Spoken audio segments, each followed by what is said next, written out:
Je pensais que c'était un tremblement de terre qui est quand même assez léger. Puis là, je pensais qu'il n'y avait pas de mort, il n'y avait pas il n'y avait rien de grave, mais je ne savais pas à ce moment-là que c'était à 200 km du centre.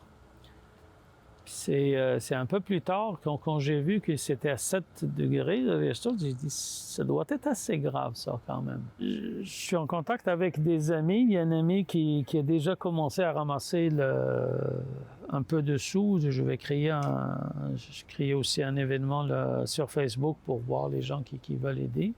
Puis je suis en discussion avec d'autres personnes. On va se rencontrer ce soir.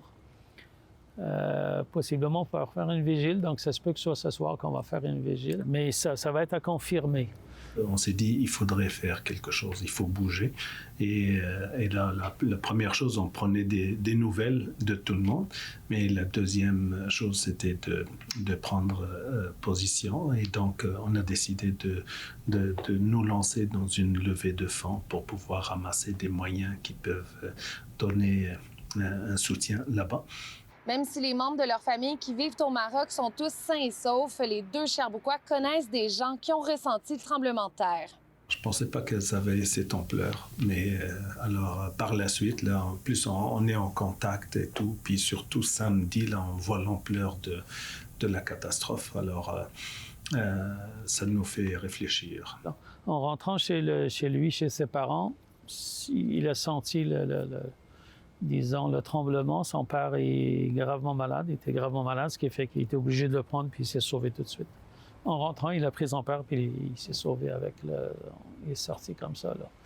Pour M. Hamdash, ce qui va permettre aux Marocains de passer à travers cette épreuve, c'est leur foi en Dieu et la solidarité de la communauté. Dans la vie, moi, je suis d'une manière générale, je suis optimiste. Il faut toujours voir chaque chose qui arrive. Il y a quelque chose de positif là-dedans, il faut le voir. Là, on va voir l'entraide. La foi est tellement forte, elle est beaucoup plus forte que